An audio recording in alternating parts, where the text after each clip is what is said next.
അച്ഛനുറങ്ങാത്ത വീട് എന്ന സിനിമയിലൂടെ മലയാള സിനിമയിലേക്ക് കടന്നുവന്ന നടിയാണ് മുക്ത. അന്ന് 8ാം ക്ലാസ്സുകാരിയായിരുന്ന മുക്ത ഞെട്ടിക്കുന്ന പ്രകടനമാണ് സിനിമയിൽ കാഴ്ചവെച്ചതെന്ന് സിനിമയുടെ സംവിധായകൻ ലാൽ ജോസ് തന്നെ പറഞ്ഞിട്ടുണ്ട്. മലയാളത്തിലെ മുൻനിര നായിക നടിയായി മുക്ത വളരുമെന്ന് അന്നെല്ലാവരും കരുതി. അച്ഛനുറങ്ങാത്ത വീടെന്ന സിനിമയും മുക്തയുടെ പ്രകടനവും അത്രമാത്രം ശ്രദ്ധിക്കപ്പെട്ടിരുന്നു. എന്നാൽ പിന്നീട് മലയാളത്തിൽ നിന്ന് നല്ല അവസരങ്ങൾ മുക്തയെ തേടി വന്നില്ല. ചുരുക്കം സിനിമകളിലെ മുക്തയ്ക്ക് പിന്നീട് ശ്രദ്ധേയ വേഷങ്ങൾ ലഭിച്ചുള്ളൂ. തമിഴിലും മുക്ത തന്റെ സാന്നിധ്യം അറിയിച്ചു. താമരഭരണി എന്ന സിനിമയിലൂടെയായിരുന്നു മുക്തയുടെ തമിഴ് അരങ്ങേറ്റം. വിശാൽ നായകനായ സിനിമ വൻ ഹിറ്റായിരുന്നു.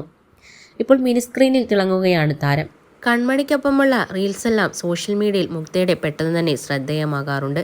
ഇപ്പോൾ മുക്ത പങ്കുവച്ച വീഡിയോ ആണ് വൈറലായിരിക്കുന്നത്. സോഷ്യൽ മീഡിയയിൽ ട്രെൻഡായിക്കൊണ്ടിരിക്കുന്ന ഇമ്മി ഇമ്മി എന്ന സോങ്ങിന് കിടിലൻ ഡാൻസുമായിട്ടാണ് മുക്ത എത്തിയിരിക്കുന്നത്. പഴയ മുക്തയെ ഞങ്ങൾക്ക് കാണാൻ സാധിച്ചു എന്നാണ് വീഡിയോയിൽ താഴെ വന്ന ഭൂരിഭാഗം കമൻസും.